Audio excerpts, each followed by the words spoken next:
Gudang memiliki peran yang sangat penting dalam bisnis, terutama dalam industri yang memerlukan penyimpanan dan pengelolaan barang.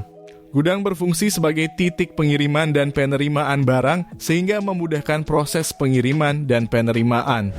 Gudang dapat membantu menghemat biaya dengan mengurangi biaya penyimpanan dan pengelolaan barang. Dalam mendesain gudang perlu ada prinsip-prinsip yang harus dikedepankan, yaitu 1. Efisiensi. Gudang yang efisien dapat meminimalkan waktu dan biaya. 2. Keselamatan. Desain gudang yang aman dapat mencegah kecelakaan dan cedera. 3. Kenyamanan. Desain gudang yang nyaman dapat meningkatkan produktivitas dan kualitas kerja. 4. Fleksibilitas. Desain gudang yang fleksibel dapat memungkinkan perubahan dan peningkatan di masa depan. Sebelum membangun gudang, perencanaan desain gudang harus diperhatikan dengan baik. Berikut kami akan membagikan desain gudang minimalis dengan ukuran 20 x 28 meter dengan kebutuhan bahannya. Bagi yang membutuhkan jasa desain atau mau konsultasi, bisa menghubungi nomor WA yang ada di video atau yang ada di link deskripsi.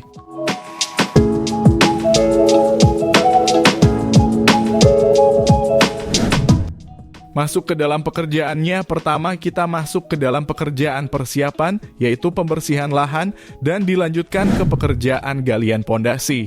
Setelah itu lanjut ke pekerjaan lantai kerja untuk footplat. Lantai kerja ini berfungsi sebagai struktur yang digunakan sebagai permukaan kerja di atas tanah atau lantai dasar agar pembesian tidak langsung menyentuh tanah, yang dapat mengakibatkan pembesian cepat karat. Di sini kita menggunakan besi ulir diameter 13 untuk kedalaman dari footplat ini 1,5 meter, sudah cukup untuk memikul beban dari gudang ini.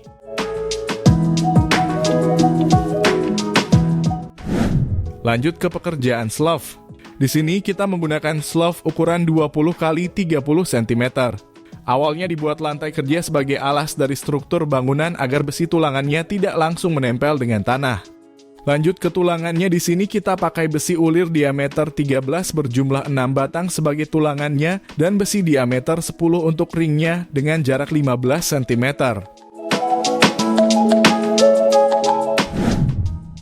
Dan yang berikutnya kita pasang besi angkur untuk pengikat baja WF-nya. Ini adalah komponen penting dalam konstruksi bangunan, terutama dalam struktur baja. Lanjut ke pekerjaan pengecorannya. Di sini kita menggunakan beton K300. Beton K300 adalah jenis beton yang memiliki kekuatan tekan sebesar 300 kg per cm persegi.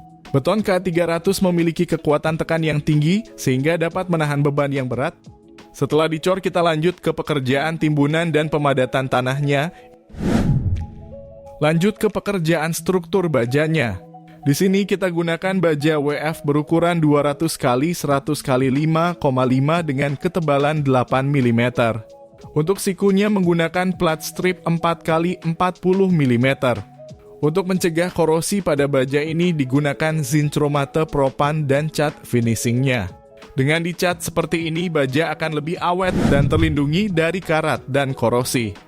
Dan untuk kuda-kuda menggunakan baja WF berukuran 150 x 75 x 5 dengan ketebalan 7 mm.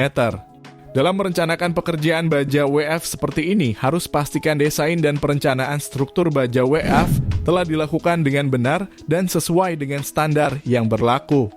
Dan untuk boardingnya di sini kita menggunakan baja CNP 125 x 50 x 20 dengan ketebalan 2,3 mm. Masuk ke pekerjaan atap, di sini kita menggunakan atap zinkalum dengan ketebalan 0,35 mm. Atap zinkalum ini memiliki beberapa kelebihan, antara lain tahan korosi, ringan, tahan terhadap cuaca, tidak mudah terbakar, dan yang paling penting ramah lingkungan.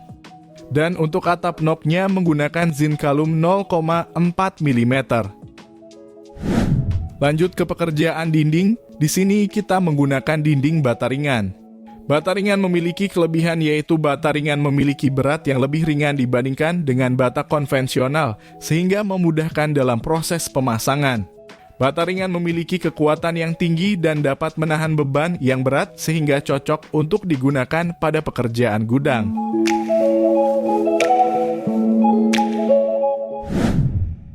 Lanjut ke pekerjaan kanopi dan teras. Di sini kita pakai besi siku 50 x 50 dengan ketebalan 5 mm. Untuk pekerjaan kanopi dan teras seperti ini, pemakaian besi siku sangat direkomendasikan karena memiliki beberapa kelebihan. Antara lain, memiliki kekuatan yang tinggi dan dapat menahan beban yang berat. Dan untuk penutup atapnya sama seperti atap bangunan utama tadi menggunakan atap zinkalum dengan ketebalan 0,35 mm.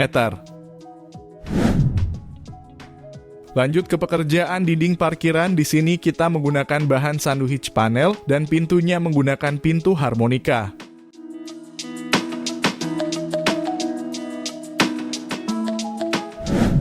Lanjut ke pekerjaan lantai 2-nya. Untuk rangka penahannya menggunakan besi UNP 100 x 50 mm digandeng dengan besi siku 50 x 50 mm. Dengan rangka ini sudah mampu menahan beban yang cukup berat untuk menaruh barang di atasnya. Dan untuk penutupnya di sini kita menggunakan triplex yang sangat tebal, yaitu triplex dengan ketebalan 20 mm. Triplex ini juga memiliki kekuatan yang cukup tinggi dan dapat menahan beban yang berat, serta mudah dipasang dan dapat dipotong sesuai dengan kebutuhan. Lanjut ke pekerjaan tangga. Di sini kita menggunakan besi UNP 125 x 65 dan ralingnya menggunakan besi 40 x 40 dan untuk injakannya menggunakan plat bordes. Masuk ke pekerjaan lantai. Untuk meningkatkan kekuatan lantai di sini, kita menggunakan besi wire mesh diameter 8 yang dibuat 2 lapis. Besi wire mesh ini membantu mendistribusikan beban yang berat secara merata sehingga mengurangi risiko kerusakan pada lantai. Dan untuk pengecoran lantainya menggunakan beton kualitas tinggi yaitu beton K300 yang meningkatkan ketahanan lantai serta tahan terhadap cuaca, kelembaban, dan beban yang berat. Yang terakhir kita masuk ke pekerjaan elektrikal.